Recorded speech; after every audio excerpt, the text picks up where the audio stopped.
I don't think I've told anyone this before, but I made that into a little game. Oh my, I haven't told anyone this before, but now when I think about it, oh, this is the origin of Final Fantasy Warriors Origins. Oh man, this is exciting.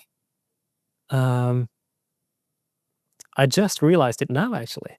This is something I have never really talked that much about, but it is very interesting. When I made the Final Fantasy Warriors games, I had very distinct experiences with each one.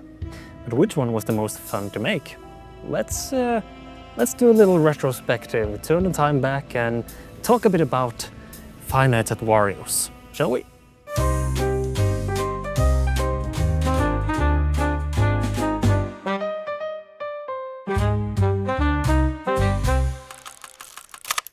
So as you may know, at least I think so, Five Nights at Wario's, the fan game series that I made, I think that was one of the first FNAF fan game series that were made.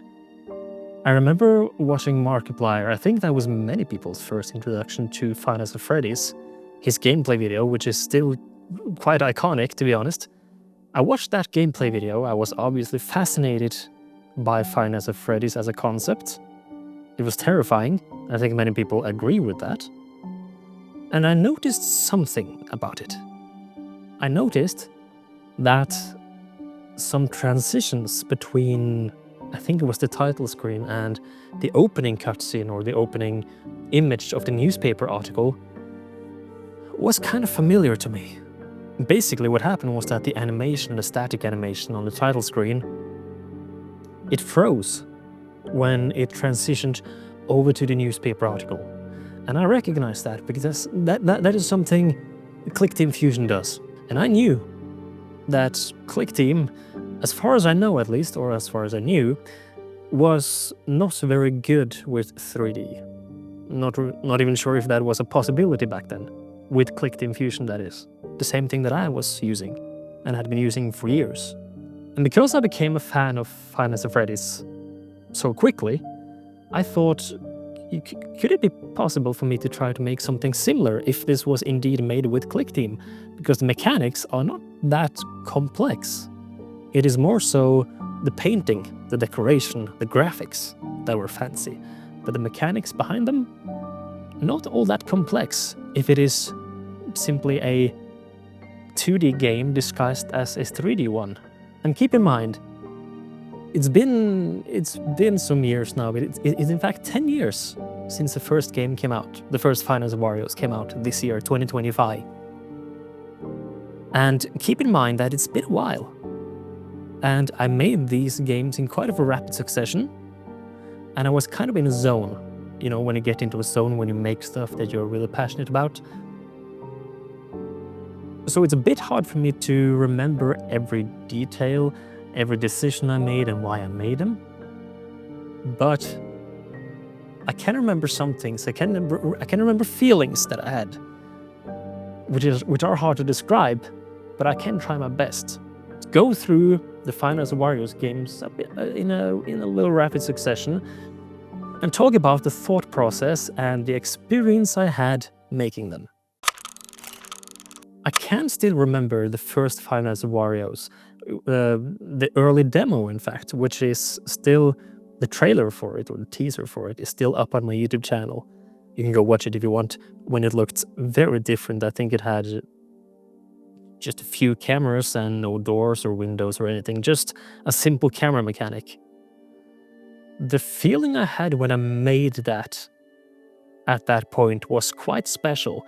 I can't really put my finger on the words to use to describe it, but it was kind of a bit of a stomach-tingling feeling, you know, when you make something that you're really excited about. That's the feeling I got. And I think it was because I had never really made a horror game before, and this became very exciting for me, even though this wasn't even a 3D game. It was a fake 3D game with graphics that were not even made by me. I just edited stuff in a very simple way.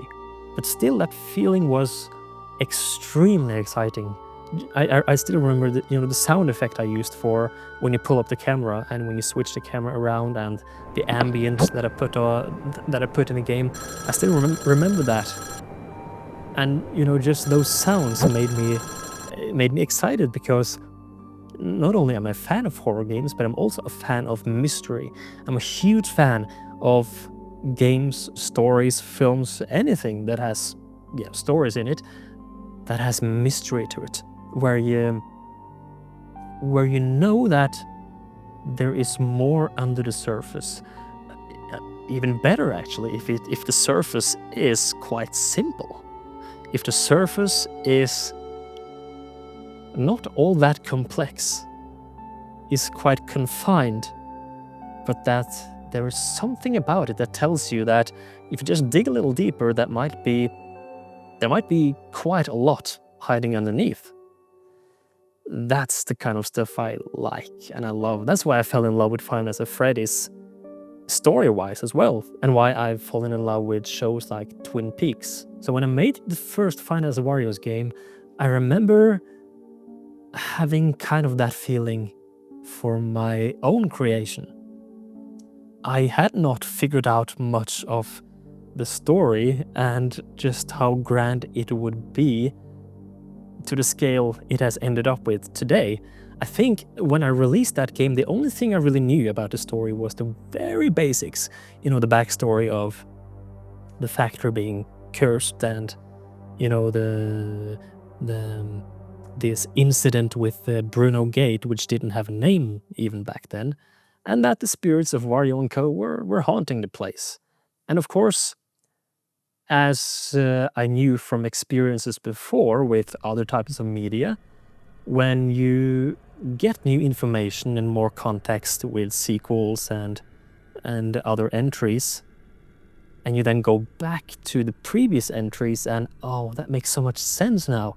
That's a really cool feeling. So I made sure to leave a few breadcrumbs in the first game so that if I were to make more, I could play on those details and come back to Five Nights at Wario's 1 later on and give new context to these breadcrumbs that I placed out. For example, the fact that Wario and Waluigi once had a cafe, which was expanded upon in Origins. So the first game became quite simple. It became, story-wise, mechanic-wise, very simple, but I liked it that way, and I still like it that way. Because, as I mentioned, simple on the surface, more depths below if you look. That's my passion, And I think the first game has that, this is where everything began feeling. Even though it is very simple. But again, it's supposed to be very simple. And it was the first game I made. The original game, going back to it now, it's a bit dated, both visually and mechanic-wise and everything. But it has its charm, I think. I think it has its charm.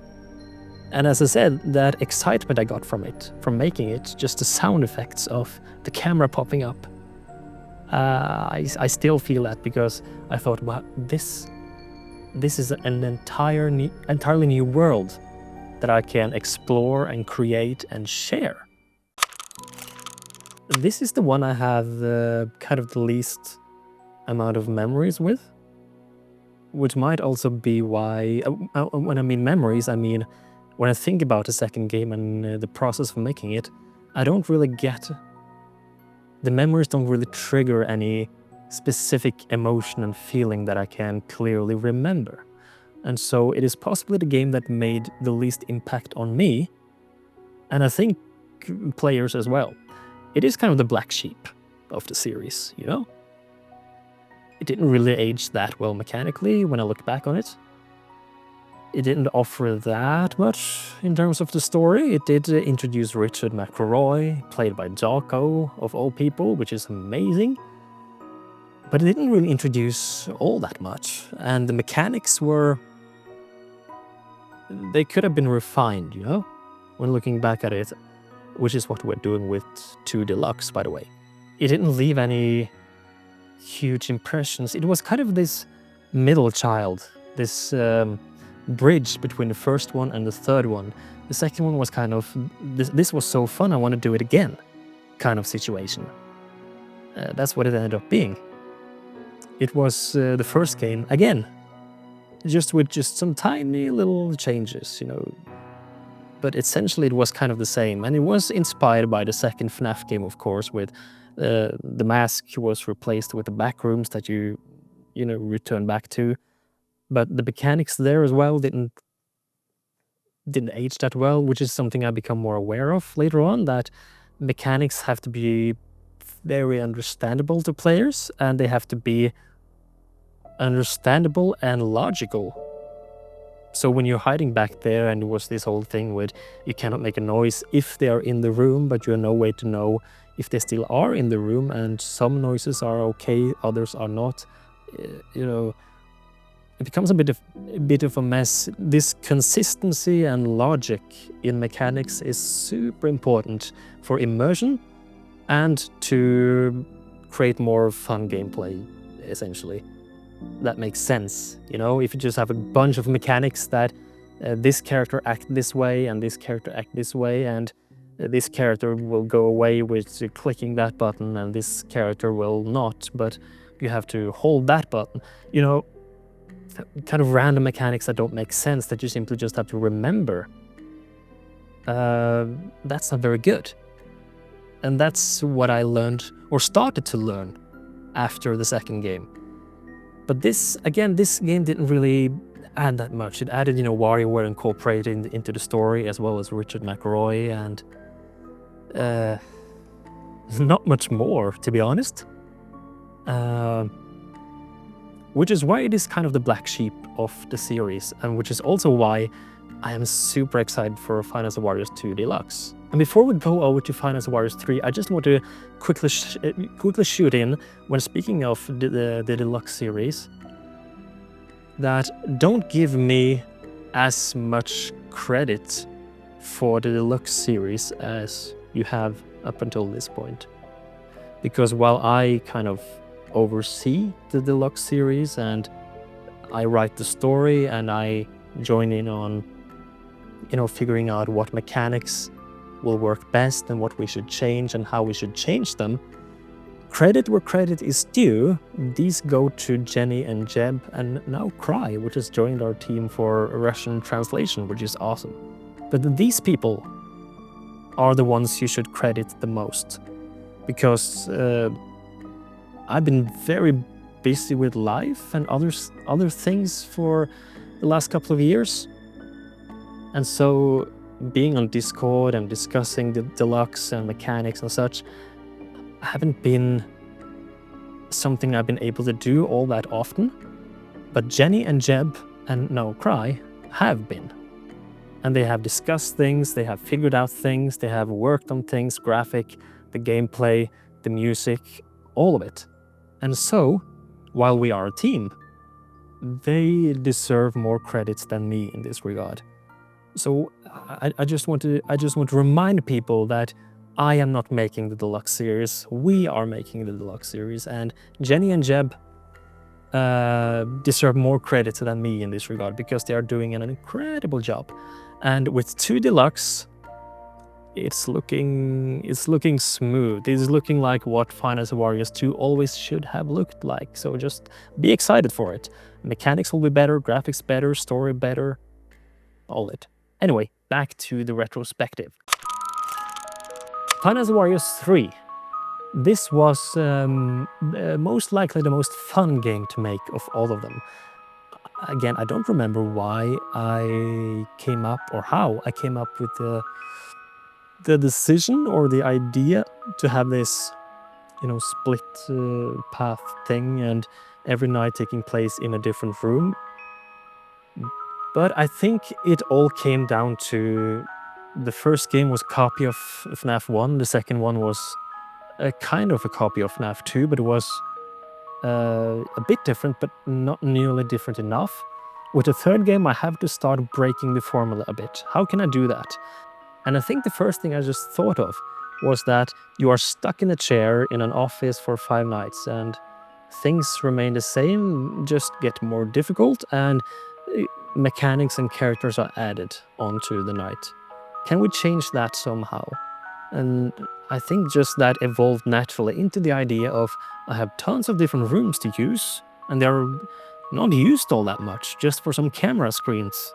And I think just the whole idea of, hiding around the house in different rooms evoked some childhood playfulness in me, hiding around in a huge mansion and a huge house. There was something exciting about it, something childlike about it in an exciting way.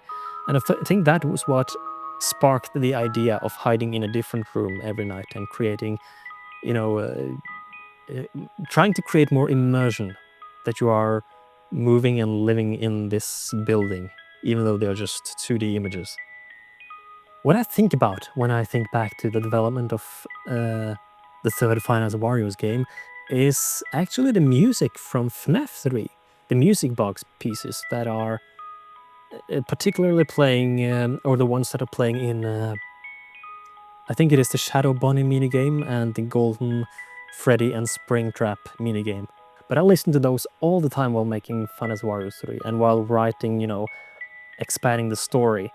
I was listening to those pieces all the time because those music pieces, those music box pieces, evoked this this sense of mystery that I just love to death. They are these pieces that evoke a feeling of the story not being very huge. We simply have this pizzeria, which is the core, the Freddy gang and the pizzeria and all of this is the core of the series of Final Freddy's. And that is very small. It's just a pizzeria, but underneath, a lot of things are happening. And it is often not told. It is just implied by the visuals.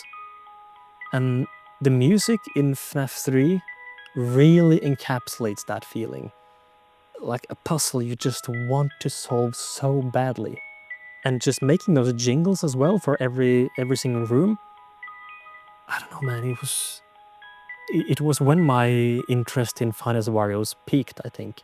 When the stomach tingling feeling I talked about earlier was really at its greatest.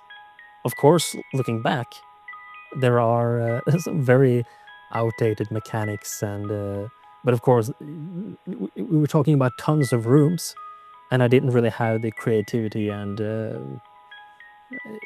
creativity to make some engaging and balanced mechanics for every single room. But I think it worked out all right. I think it still might be the most popular of the series, I think. Origins. Oh man, I just when I think about that game, I just get some vague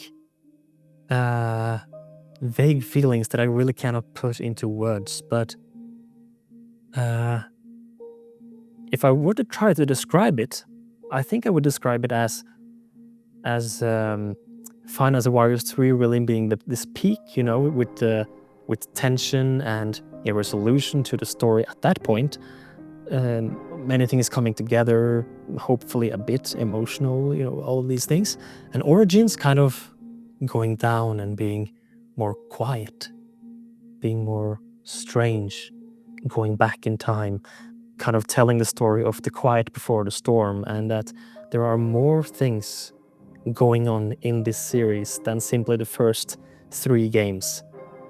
The curse might just have an origin, and this was a smaller location. It was a cafe instead of a huge factory or a huge mansion. It was kind of where, at this point, everything started. So everything felt a bit smaller and more compact in a way. And not only this, but I remember now when I think about it, this was actually during a time when I was making another experimental game that never saw the light of day. I remember going around my house and taking photos of, doors and windows and the outside. And I still remember, I don't think I've told anyone this before, but I made that into a little game. Oh my, I haven't told anyone this before, but no, when I think about it, oh, this is the origin of Final Fantasy Warriors Origins. Oh man, this is exciting. I just realized it now, actually.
But yeah, before Origins, now I made a little prototype game in my house, in my own house, during the daytime, because I thought, daytime horror game? That's a bit eerie, it's a bit dreamy, and not as cliche, not as expected. So I took these photos during the daytime, and I actually had a map in the bottom right corner of the game, kind of like Origins, where you could click on different rooms to walk there as long as the room was adjacent to the one you were in, exactly like Origins. And interestingly enough, this game had this moving, the room that was moving, which was supposed to simulate, you know, a person moving a bit as it was standing still, just like Origins has, and it had a ticking clock in the background as its ambience, kind of like Origins, in one of the rooms, which was supposed to give a feeling of something quiet, but also something approaching. That game never got anywhere, but when I think about it now, this was the base of Fantasy Wars Origins. I borrowed a lot of ideas from that prototype. I never realized that before now. And so this free roam of Origins was born out of that, with many scrapped mechanics, many of which I don't even remember what were. It's just leftover graphics. Origins, I remember, was the most frustrating one to make out of all the games. I really, really remember struggling with just figuring out these mechanics, how they should work, how I could make it work, how it could be balanced, because no matter what I tried, it clashed with something else. Or it created an exploit where you could just do something and win the night for free. It always clashed with something. And I remember was on the verge of giving up. It was definitely the most difficult game, I think, or at least the most, not the most difficult, but the most frustrating to make of all of them. But I also think it turned out nicely. It turned out the way I wanted it to at that point, which was a bit more quiet, a bit more laid, or hiding in the shadows kind of feeling, you know? Where it told an origin story, a quiet before the storm story before the first game. And it expanded the lore a bit. And in the end, I did have a ton of fun with it, and it also was a game where I wanted to break the FNAF formula a bit. Speaking of breaking FNAF formulas, the fourth game, Final Warriors 4, is where this was a huge focus of mine. In the third game, I was thinking about how the player is stuck in one office. In Origins, I was also thinking about the same, but in different ways, in that you were still stuck in the room during the entire night. And in the fourth game, I thought, what other formula can we break that is very classic Five Nights at Freddy's? And I thought about the camera. And it ended up with the idea of, what if you can never leave the camera of sorts? What if you're stuck inside the camera and you have to constantly monitor the different cameras around and never having an office to interact with? And what this ended up with was that I switched out the cameras with the TV, and I wanted to make this experience a dreamy one. I remember wanting it to feel like a nightmare, where things feel off, things feel oddly quiet, like a dog barking in distance, or creaking far, far away. I remember I wanted to create this atmosphere that was very surreal in nature, that could make people feel a bit uneasy. Obviously inspired by FNAF 4, which also was this very dreamlike setting. So it ended up being a TV, because I thought being stuck inside TV channels, first of all, was unique, but also that TV channels is something you expect to be filled with life, with people, actors, music, sounds, commercials. But what if these TV channels are just empty of life? There's nothing in them, just empty rooms.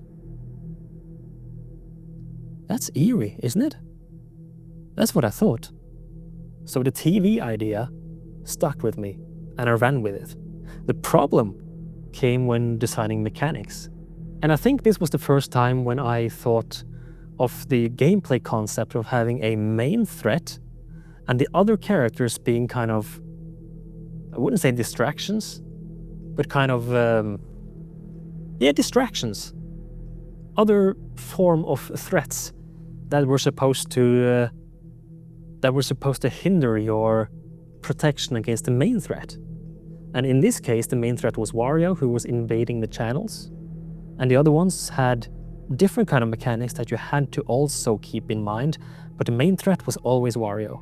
Of course, the problem that came with all this was a lack of proper introduction to the players in how the mechanics work, especially for Wario, because that was tricky to teach player how Wario works without having a wall of text people have to read, because that is not engaging and I didn't want that. It became a nightmare in the lore as well, of Richard McCroy, supposed to highlight his corruption of the spirits, or by the spirits rather. It didn't really add much to the lore at that point, but that was not the point of the game either. It was to create a nightmarish atmosphere, an experience. But I think the main thing I learned from making this game was that just because you as a developer understand the mechanics and think they make sense logically, does not mean the player will have the same experience as you. And it is so surprisingly hard to take that in. Because when you think about it, and I think about the mechanic now of Wario invading the different TV channels, I think to myself, well, that makes sense. I understand how that works, and I think I portrayed it well. But in reality, I think that because I have built up this mechanic stone by stone from scratch. And so it is really almost impossible to really toss that away and put yourself in the shoes of a player who have no experience, no knowledge or anything about this game. What they see is what they get. That is really hard. And that is something Final Fantasy 4 has really taught me. That no matter how much I feel I have explained Wario's mechanics, people still find it confusing. And that is not the player's fault, that is the game's fault. If many players find the mechanic confusing, then that is the game's fault and not the player. And that is very interesting. And that has really taught me a lot about putting myself into players' shoes and trying to see things from their perspective as someone who goes in with a blank sheet of paper. Everything they see is the only thing they get, while you as a developer sit there with a knowledge in your subconscious of how you have built all of this. And so it is hard to put that away, but man, is it important. 5 Shows at Wario's is the final one, and director's cut. That was made long after the other ones, or a bit more time after the other ones. And it was the biggest game I have ever made. It took a long time, but it was so worth it because it is the game I'm most happy with. It became a game that was filled to the brim with content, and it came from a wish to expand the lore further after I went back and made the 2.0 versions of the previous games. I wanted to expand the lore with a fresh set of inspiration from movies I've seen over the recent years, and shows and other kind of inspirational sources that I had experienced. I had gotten tons of new ideas on how to really expand the lore and build this world further, particularly with the curse and exploring where it came from and all that is implied in that. And I think the biggest inspiration for 5 Shows at Wario's is Twin Peaks, a show that I really like.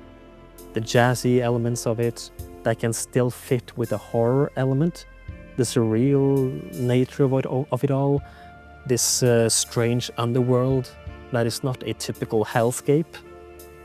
I think all of this was really inspired by Twin Peaks, a show you definitely should watch if you like mysteries like me. And 5 Shows really grew to just be something that grew and grew and grew bigger and bigger and bigger until it probably became too big for its own good. I think the director's cut version became a bit too big for its own good, but I'm still quite happy with the amount of content I was able to put in. I at least hope it was enjoyable, but I think maybe people enjoyed it. I hope so. But 5 Shows was at least the game that I put the most work into. It was a game I had so much fun making, and it turned out the way I wanted it to. It did get a different kind of atmosphere than the rest, and I remember calling it shows instead of nights because I didn't feel this belonged in the same style as the others. I felt like it was something different, something bigger.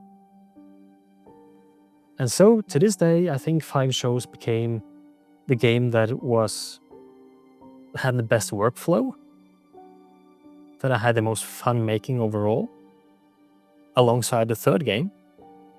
And it is also the game I'm most proud of.